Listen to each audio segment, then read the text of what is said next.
160 avant Jésus-Christ. Rome, au fait de sa grandeur, constitue une superpuissance mondiale sans égale.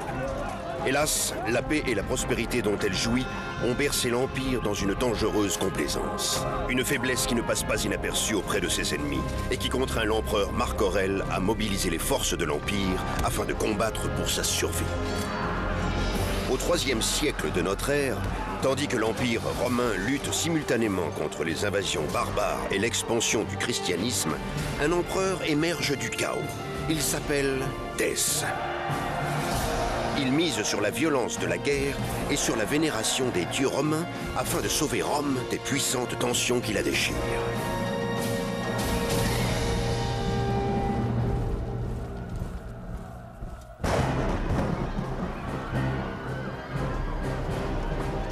Au milieu du IIIe siècle, Rome est en proie à une crise très profonde. Les barbares menacent les régions frontalières de l'Empire, un empire lui-même secoué par une terrible guerre civile.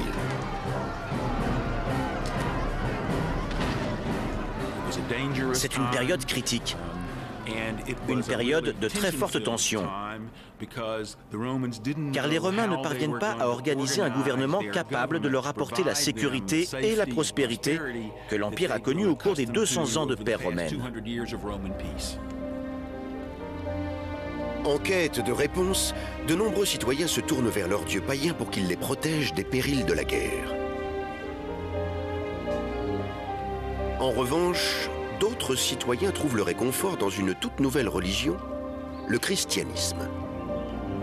Au milieu du IIIe siècle, le christianisme est le mouvement religieux qui connaît l'expansion la plus rapide au sein de l'Empire, même s'il ne compte encore que peu de fidèles.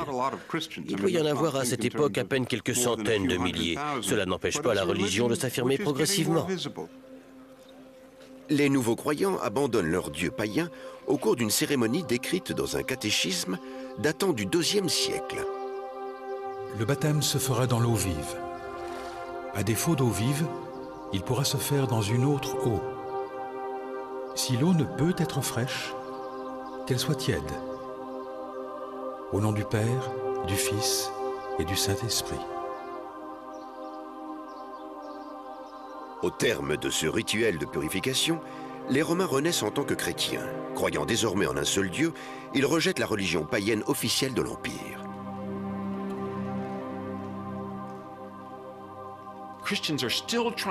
Les chrétiens veulent vivre heureux, dans la foi, dans un monde où ils ne représentent qu'une infime minorité et où la majorité des citoyens de l'Empire ne sont pas chrétiens et croient encore aux nombreux dieux et déesses de la religion romaine traditionnelle.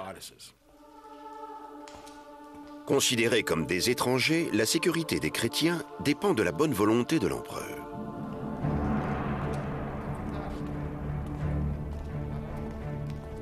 En l'an 248 après Jésus-Christ, Philippe l'Arabe, considéré comme un empereur tolérant, n'hésite pas à recevoir dans son palais de nombreux dignitaires chrétiens de la région. Philippe l'Arabe n'était pas un grand traditionnaliste. Il faisait preuve d'ouverture d'esprit en entretenant des échanges avec une grande variété de personnes différentes, y compris des chrétiens, bien qu'il ne soit pas chrétien lui-même. Si Philippe éprouve un intérêt sincère à l'égard de cette nouvelle religion, il n'en va pas de même de son fidèle général Dèce, un païen convaincu qui désapprouve une telle attitude. La principale caractéristique de Dèce, c'est son conservatisme. Il croit profondément en une vision presque mythique des valeurs romaines. Voilà pourquoi toutes choses pouvant être perçues comme non romaines sont considérées par Dèce comme dangereuses.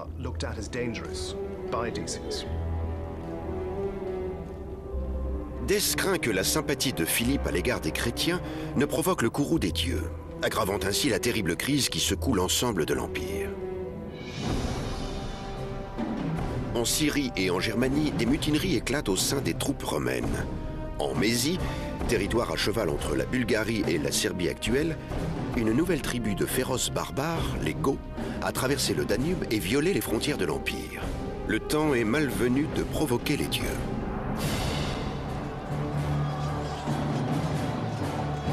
Face au déferlement des Goths sur le territoire romain, les forces impériales commandées par Pacassien doivent protéger l'Empire du féroce ennemi.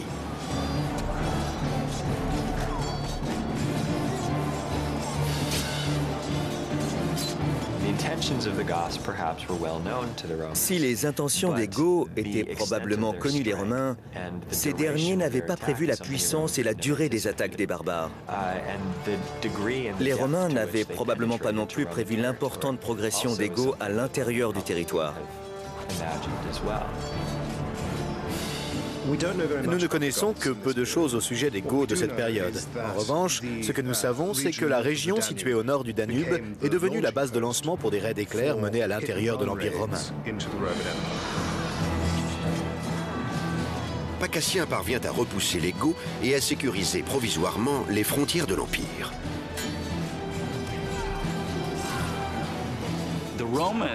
À cette époque, les forces militaires romaines sont au sommet de leur puissance. Elles étaient parfaitement préparées pour affronter ces hordes barbares.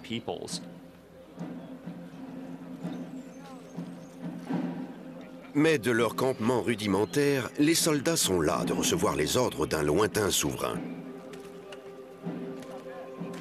Ils désignent Pacassien en guise de chef afin de remplacer l'empereur Philippe l'Arabe à Rome. Pacassien fait alors subitement son entrée parmi une catégorie d'hommes politiques très redoutés, les usurpateurs. Un usurpateur, c'est-à-dire un homme capable de devenir empereur par des réseaux non officiels, pouvait obtenir le trône à l'aide du soutien de l'armée. Le soutien de l'armée a permis de faire et de défaire plusieurs empereurs.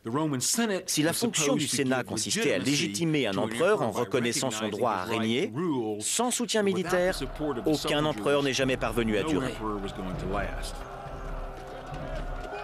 Pacassien l'usurpateur pense que doté d'un soutien militaire, il pourra conduire ses légions jusqu'à Rome et s'emparer du trône.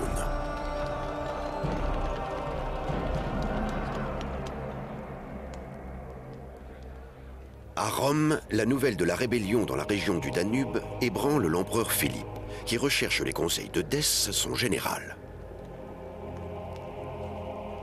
Philippe sent que non seulement son soutien militaire diminue, mais également que sa position à Rome est en train de s'affaiblir. Il sait qu'il s'agit d'une révolte qu'il doit affronter personnellement et rapidement.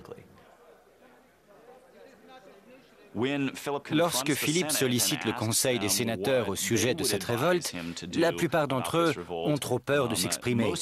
Dès intervient alors et déclare « Laissons l'écume retomber aussi vite qu'elle est montée ». Dès tente en vain de rassurer Philippe. L'empereur a de bonnes raisons de s'inquiéter. Philippe redoutait grandement Pacassien, car celui-ci opérait dans la région du Danube, où combattaient les meilleurs chefs militaires et les soldats les plus coriaces et les plus endurcis. Il avait parfaitement conscience que Pacassien représentait une menace militaire. Sur les conseils de son général Dès, l'empereur Philippe envoie ce dernier en Mésie afin de réprimer la révolte de l'usurpateur.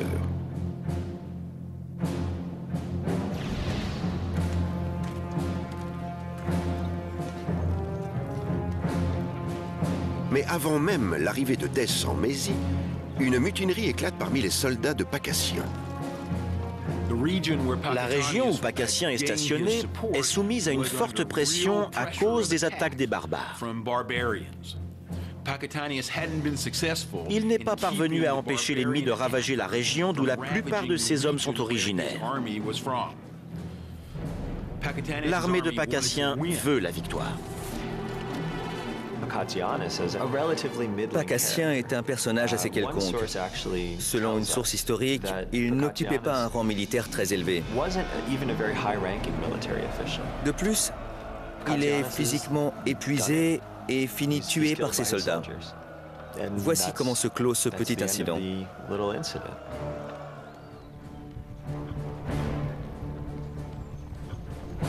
Lors de son expédition en Mésie, le général Dès emmène avec lui son fils Herennius, une jeune recrue de l'armée romaine.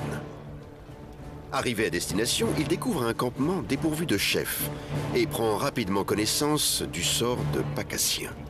Je pense que Pacassien a été éliminé par ses hommes parce que ceux-ci avaient vraisemblablement appris que Dès avait l'intention de venir prendre les choses en main. Il était originaire de cette partie de l'Empire et était considéré comme un homme du pays, robuste et compétent. Dès a raconté que lorsqu'il est arrivé dans les Balkans, Pacassien avait été renversé par ses propres soldats. Ces mêmes soldats qui l'acclament à son arrivée. Il se retrouve alors avec une armée rebelle qui ignore encore que ses exigences vont être satisfaites. Pacassien assassiné, le général Dès savoure sa nouvelle fonction de chef. Lui et son fils Herennius tentent de remettre de l'ordre au sein de cette armée orpheline.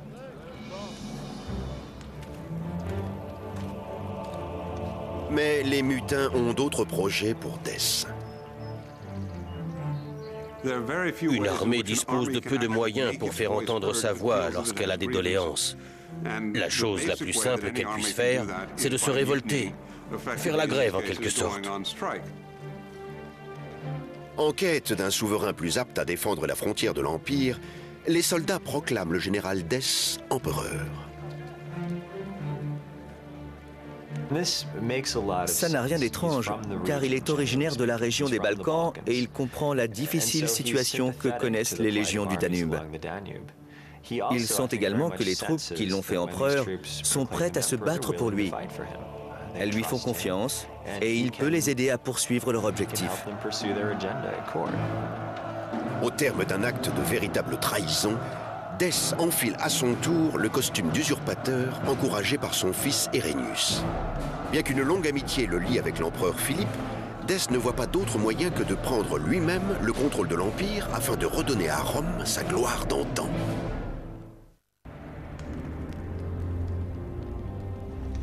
Pendant ce temps, à Rome, Philippe profite des agréables privilèges inhérents au statut d'empereur et n'attend de Dès que la nouvelle officielle de la fin de la rébellion. Lorsque Philippe apprend que Dès a été fait empereur, ou plutôt a été proclamé empereur par les légions du Danube, il a toutes les raisons d'être effrayé. Il comprend que tandis que Dès fait route vers l'Italie, il doit aller à sa rencontre. Il ne peut espérer conserver son rang en demeurant à Rome. Abasourdi par cette trahison, Philippe doit se préparer à faire face à son ancien ami et allié. Il ordonne à ses légions de se préparer à se battre.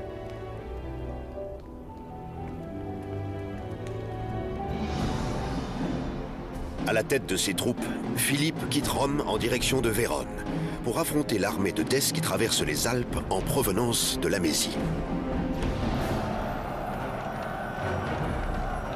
L'empereur Philippe l'Arabe affronte Dès au cours d'une bataille sanglante au pied des Alpes. Après avoir été proclamé empereur par l'armée du Danube, Dès se retrouve dans une position très avantageuse et marche sur l'Italie du Nord. Philippe part à sa rencontre à la tête d'une très petite armée. Il dispose d'une garnison de réserve impériale stratégique composée de 2 ou 3 légions stationnées en Italie. Il est en infériorité numérique. Zosime, historien de l'Antiquité du VIe siècle, mentionne cet épisode dans son œuvre.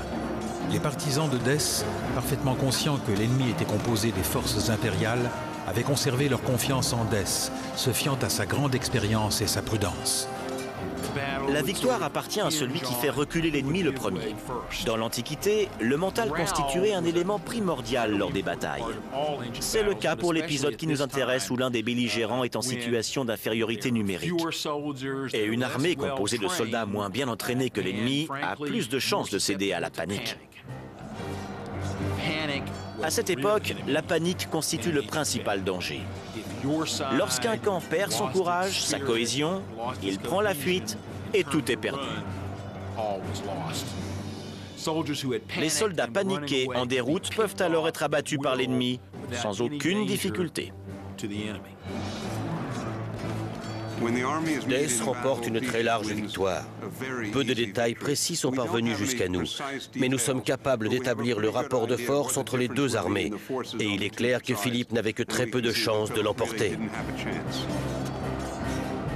l'empereur Philippe trouve la mort au cours de la bataille de Vérone, où son armée subit une très lourde défaite.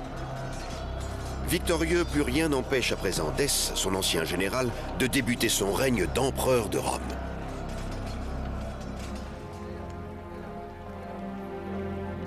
De retour dans la capitale, Dès et son fils Herennius sont reçus par les membres du Sénat qui acclament le nouvel empereur. Il est persuadé que pour restaurer la sécurité de Rome, l'Empire doit maintenir les valeurs spirituelles traditionnelles.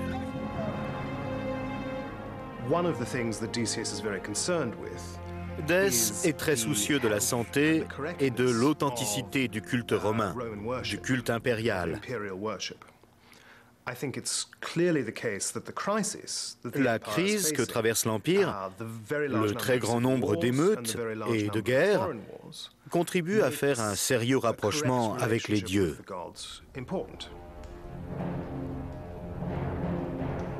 Disposé à surmonter les crises qui ont secoué le règne de Philippe l'Arabe, le Sénat célèbre l'avènement du très pieux Dès au cours d'un sacrifice rituel.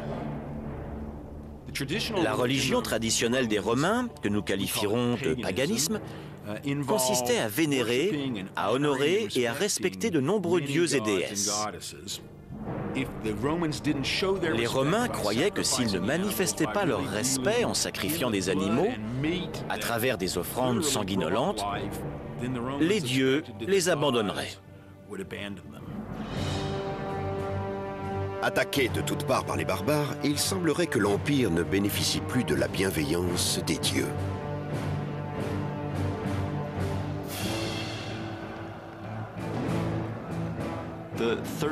Dans l'histoire de Rome, le IIIe siècle est souvent considéré comme une période de crise.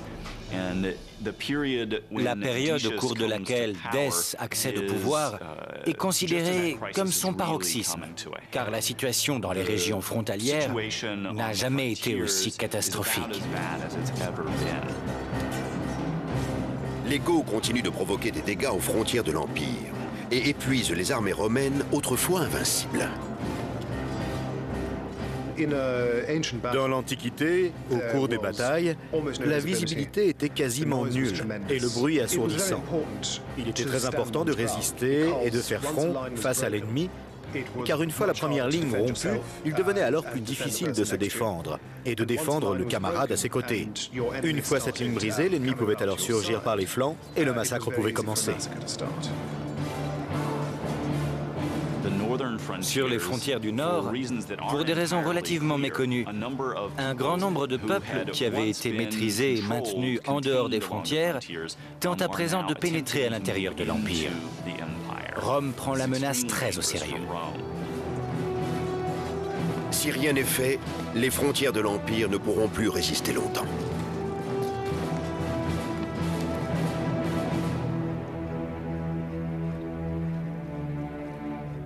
Dans un premier temps, l'empereur Dès décide d'ordonner la construction de nouveaux temples dans l'espoir d'apaiser la colère des dieux. En compagnie de son fils, Herennius, nommé co-empereur, Dès impose ses valeurs conservatrices sur l'ensemble de l'Empire. Le christianisme est proscrit, ainsi que toute déviance à la dévotion païenne. Les Romains croyaient beaucoup au pouvoir du passé. Et lorsque Dès entreprend d'importantes réformes religieuses, il s'en inspire. Comment faisait-on auparavant? Puisque des sacrifices ont toujours été pratiqués, Dès ordonne aux citoyens de continuer à en faire. Tous les citoyens romains ont l'obligation de respecter l'édit promulgué par l'empereur Dès, consistant à offrir des sacrifices aux dieux de Rome publiquement dans les temples de l'Empire.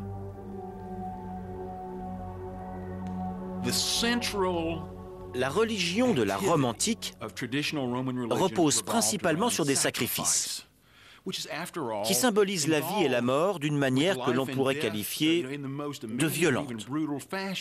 On tuait un animal, on le faisait cuire, afin de montrer son respect envers les dieux et de partager littéralement la vie. Chez les Romains, le sacrifice était absolument essentiel pour obtenir ce qui était appelé la paix avec les dieux. L'empereur Dès exige que tous les Romains sacrifient aux dieux, quelle que soit leur religion. Il a fait en sorte que chaque citoyen pratique un sacrifice et obtienne en retour un certificat en guise de preuve. Il a même utilisé le système des impôts pour s'assurer que tous les citoyens lui obéissent. Le sacrifice devait être réalisé devant des témoins. Tout citoyen dans l'incapacité de fournir la preuve du sacrifice est passible de prison et même de peine de mort. Cela a suscité d'horribles cas de conscience chez les chrétiens. Devaient-ils obtempérer et procéder au sacrifice ou désobéir? S'ils refusaient, que leur arriverait-il? Un refus revenait à contester un ordre de l'empereur. L'avenir des citoyens de Rome, chrétiens et païens, est incertain. Les chrétiens ne pouvaient pas pratiquer de sacrifice sans trahir leurs croyances et sans craindre d'être condamnés à la damnation éternelle. Contraints d'obtenir un certificat attestant le sacrifice, les chrétiens sont confrontés à un dilemme insoluble, tiraillés entre leur empereur et leur religion. Comment pouvaient-ils demeurer des sujets loyaux en acceptant d'offrir un sacrifice à des dieux considérés comme des démons? Certains chrétiens sont parvenus à résoudre ce dilemme. On sait que certains d'entre eux ont payé des pots de vin pour obtenir un certificat sans avoir pratiqué de sacrifice. D'autres ont obtempéré. En ces temps difficiles, les chrétiens ne peuvent qu'espérer le pardon de leur Dieu pour avoir sacrifié aux idoles.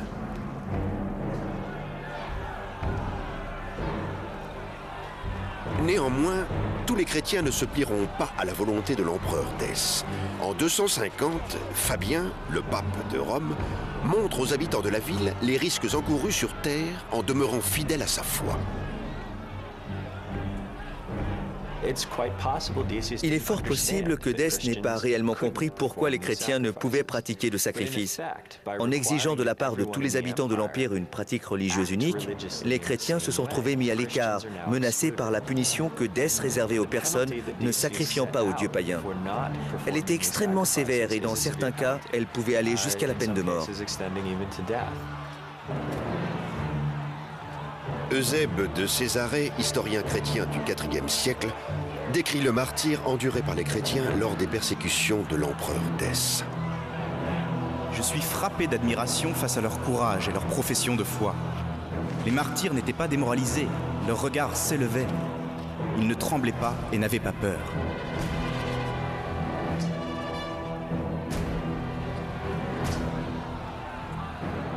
Lactanus, chroniqueur chrétien du IIIe siècle, ne ménage pas l'empereur romain. Dès est apparu au monde sous les traits d'une bête sauvage maudite pour affliger l'Église. Qui d'autre qu'un être malfaisant peut être capable de persécuter une religion?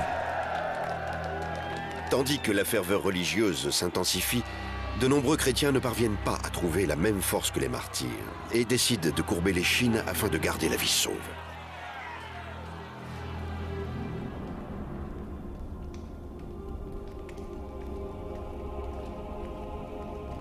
Hélas, en 250 après Jésus-Christ, personne n'échappe au terrible fléau lancé par les dieux lorsqu'une épidémie mortelle balaie l'Empire.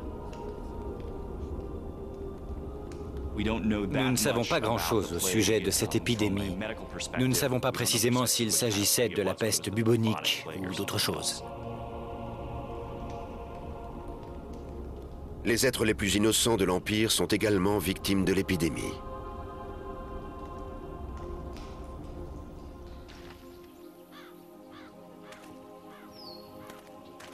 La maladie ravage l'Empire et atteint son apogée entre 251 et 266, période au cours de laquelle, chaque jour, des milliers de personnes meurent dans la seule cité de Rome. À l'époque, il n'y avait pas d'antibiotiques réellement puissants. On utilisait des plantes, des oignons qui avaient un léger effet antibiotique. Mais face à des épidémies, notamment lorsque celles-ci sont virales, il n'y a pas de moyen de défense. Vous pouvez être en pleine forme un jour et mourant le lendemain. L'empereur est impuissant face à un ennemi aussi violent. Après avoir offert un immense sacrifice aux dieux, Dès devait être consterné de voir la situation empirer avec l'apparition de l'épidémie.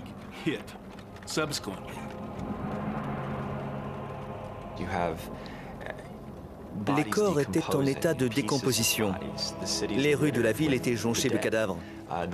On imagine aisément les survivants très touchés par ce spectacle, s'interrogeant sur leur sort, sur celui de l'Empire, et cherchant à comprendre la cause d'autant de souffrances.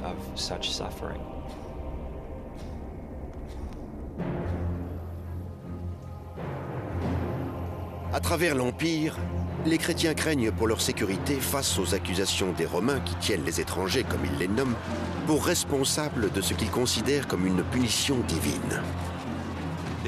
Logiquement, la population cherche un bouc émissaire qu'elle trouve à travers les chrétiens.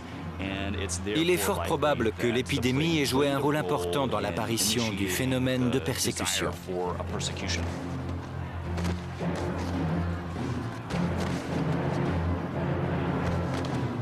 En guise de châtiment désespéré, les païens espèrent que le sang des chrétiens apaisera la colère divine.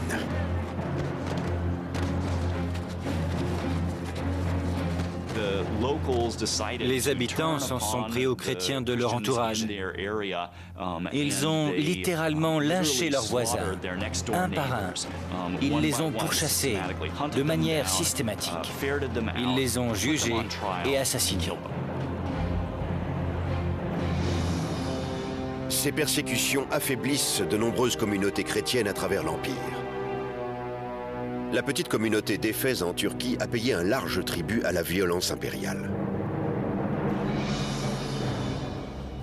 Jacques de Voragine, chroniqueur italien du XIIIe siècle, écrit « Lorsque l'empereur Dès entra dans Éphèse, il se mit à chercher les chrétiens dans le but de leur ordonner d'offrir un sacrifice sous peine d'être mis à mort. » 7 chrétiens refusèrent de respecter l'édit impérial.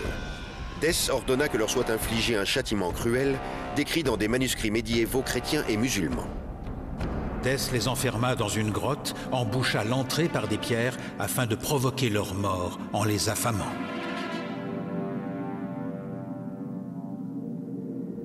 D'après la légende, les 7 martyrs dormirent dans la grotte pendant 208 ans pour ne se réveiller que lorsqu'un empereur chrétien régnerait sur Rome.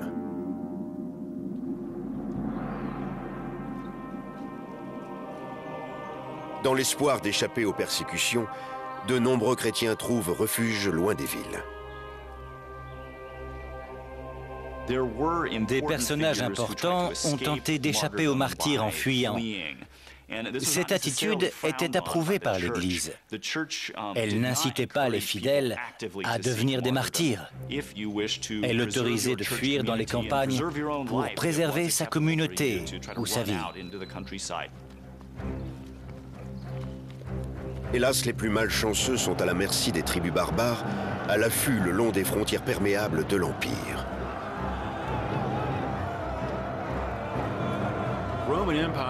L'Empire romain ne disposait pas de force de police.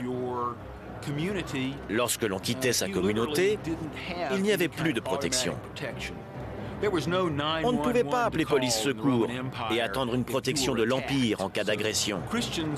Les chrétiens ont grandement souffert en fuyant les villes pour ne pas faire de sacrifices.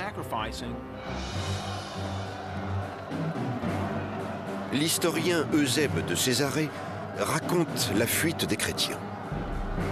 Un homme avait fui avec sa femme vers les montagnes pour ne jamais revenir. Malgré les recherches minutieuses des frères chrétiens, ni eux ni leurs corps ne furent retrouvés. Beaucoup d'autres ayant fui vers la même montagne furent réduits à l'esclavage par les barbares. L'état de l'Empire n'a cessé de se dégrader depuis le couronnement de Dès. La colère des dieux, une épidémie, et à présent les barbares menacent sérieusement le futur du monde civilisé.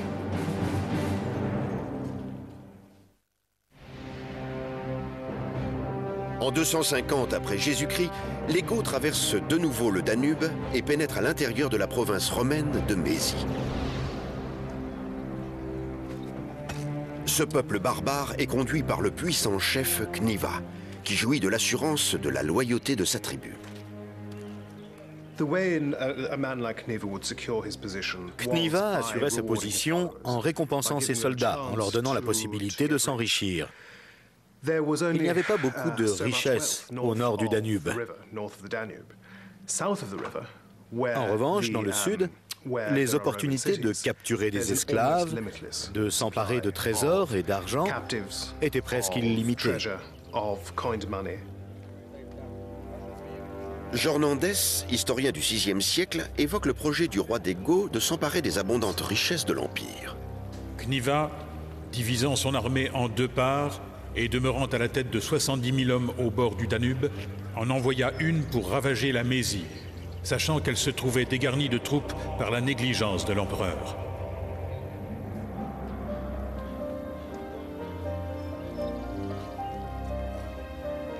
Dans les villages de Mésie, les citoyens romains ne s'attendent pas à la brutalité et à la violence de l'attaque des Goths. L'objectif des Goths consistait à piller et probablement à faire des prisonniers. Pour les Romains, il s'agissait de l'incursion d'une troupe importante, parfaitement organisée et déterminée à s'emparer de tout ce qu'elle pouvait trouver sur sa route et à brûler le reste. Les Goths savaient qu'une fois à l'intérieur de l'Empire, ils pouvaient disposer d'un excellent système de routes le long du Danube et se rendre en direction des villes qu'ils voulaient piller. Leur forfait accompli, ils ramèneraient leur butin de l'autre côté du fleuve, contribuant ainsi à rendre leur chef plus connu et plus puissant. Les Goths parviennent à effectuer des raids à l'intérieur des régions frontalières de l'Empire. Ils doivent être stoppés à tout prix afin de les empêcher d'atteindre Rome.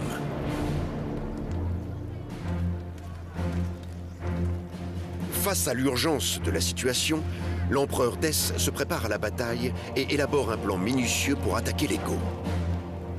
Hérénius, l'aîné de ses fils, le rejoindra plus tard, en Mésie, contrairement à son cadet Hostilian, encore trop jeune. Hostilian reste à Rome en compagnie de sa mère. Les raisons de cette décision sont claires. Si la situation exige la présence impériale, Hostilian est là. Mais c'est surtout une façon de répartir la présence impériale et de faire en sorte que l'autorité de Dès soit maintenue sur l'ensemble de l'Empire. Si Dès et Hérénius devaient ne pas revenir de leur mission, le sort de l'Empire reposerait alors entre les mains du jeune Hostilian.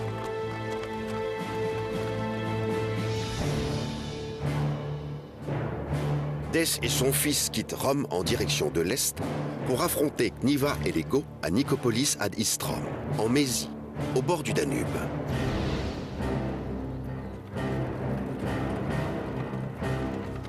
Aux portes de la ville, le roi Goth et ses hommes s'apprêtent à assiéger la cité romaine.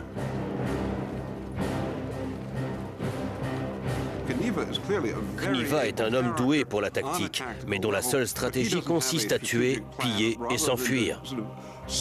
Pour les tribus Goths, l'Empire romain ne représente qu'un lieu regorgeant de trésors, qu'il s'agit de voler et de ramener chez soi ensuite.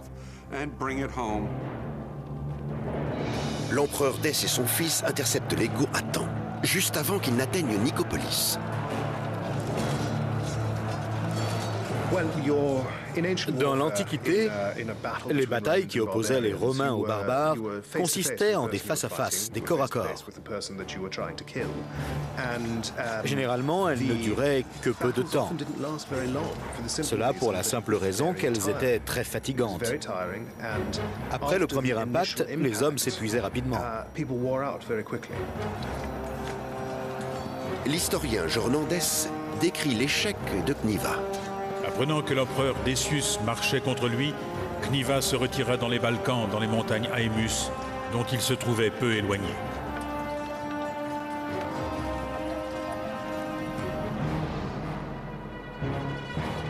Pugnas, les Goths cesseront de battre en retraite et se dirigeront vers le sud, en Thrace, jusqu'à la ville de Philippopolis.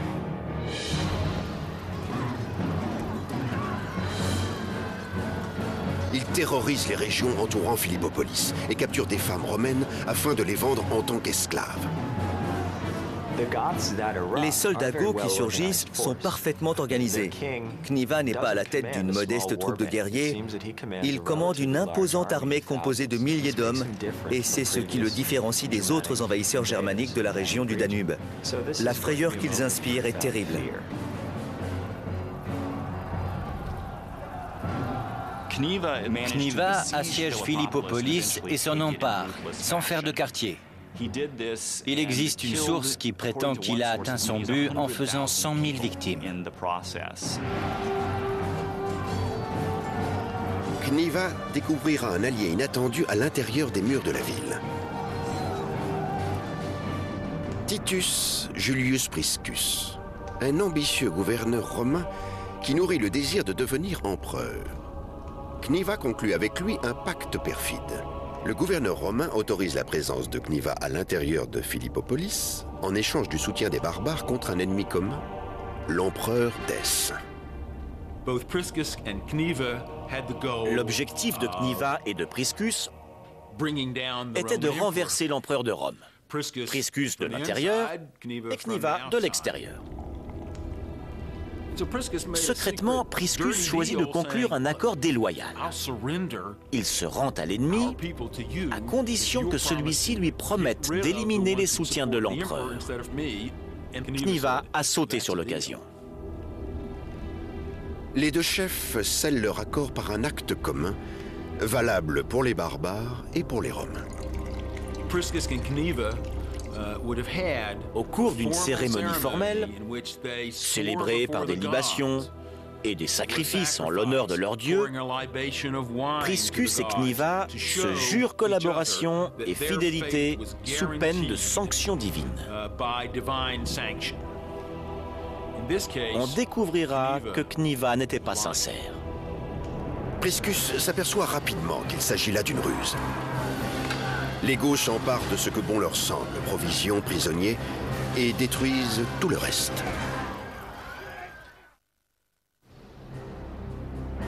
Les Goths ont pillé et abandonné Philippopolis.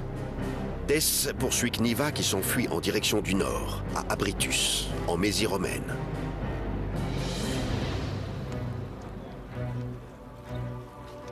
Au campement situé aux abords de la ville d'Abritus, Dès et son fils Herennius, en compagnie du prêtre de la Légion, se tournent vers leur dieu païen, l'unique puissance capable à leurs yeux de leur apporter la victoire. Dès sait qu'il s'agit de la bataille de sa vie. Et pour obtenir les faveurs des dieux et remporter la victoire, il leur offre un sacrifice au milieu d'un épais nuage de fumée s'élevant dans le ciel et enveloppant l'autel. Il est indéniable que Dès fait le maximum pour tenter de remporter cette bataille titanesque. L'historien Jornandès fait mention du lieu de culte sacré situé près de la ville de Razgrad, en Bulgarie. Ce lieu s'appelle encore aujourd'hui l'hôtel de Decius, parce qu'avant la bataille, le malheureux y avait sacrifié aux idoles.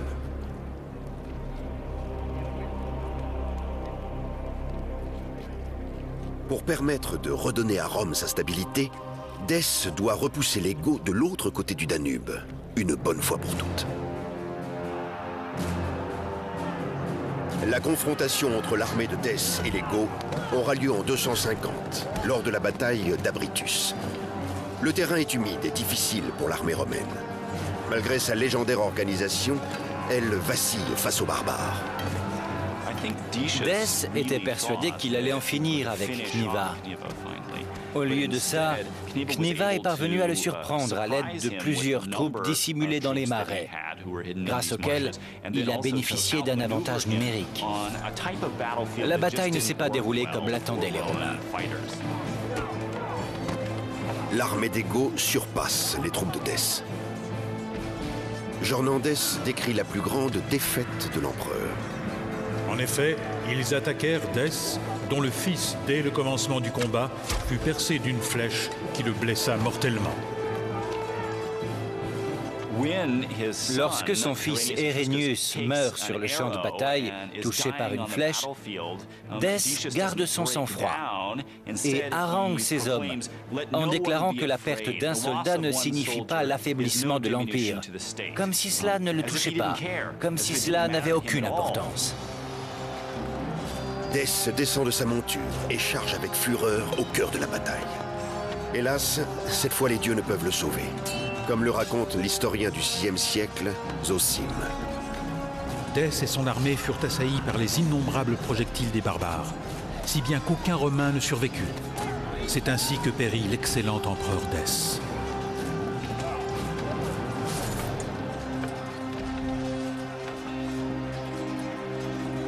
Dès est le premier empereur romain de l'histoire à trouver la mort au cours d'une bataille. C'est une période où, pour les citoyens, l'Empire semble hors de contrôle.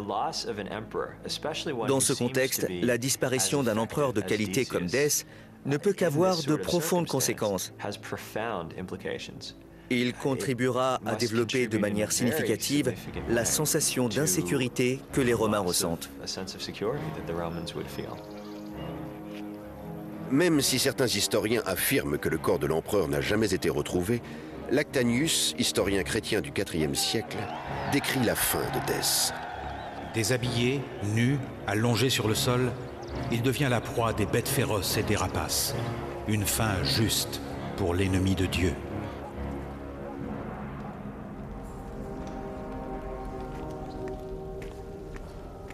À Rome, l'épidémie ne s'est pas calmée.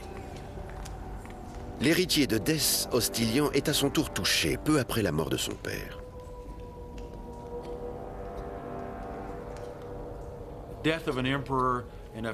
La mort de l'empereur et de son fils indique que les faveurs des dieux ont été perdues.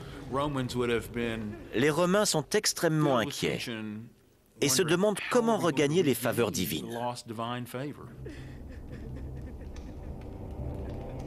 La mort de l'empereur Dès et de son fils ne font qu'aggraver la crise. En Gaule, les usurpateurs se révoltent. Dans le nord, les barbares continuent de s'en prendre à l'Empire. Et à l'est, des provinces sont perdues.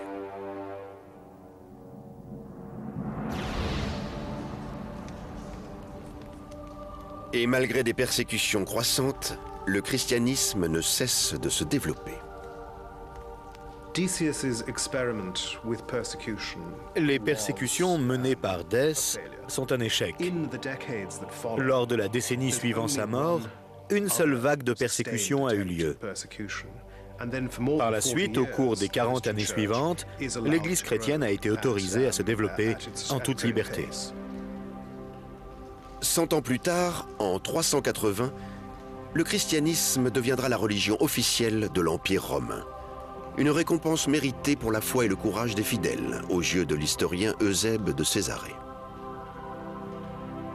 Quiconque observe les événements de l'histoire découvrira que ceux ayant agi dans la vertu et le bien ont goûté aux doux fruits du succès. L'empereur Dès n'a pu empêcher la religion de diviser l'Empire, ni de mettre un terme aux guerres civiles et à une sombre époque de violence et d'épidémie. Dépourvus d'un front de défense uni, les frontières de l'Empire ne peuvent plus contenir le plus grand et le plus cruel des ennemis de Rome, les barbares.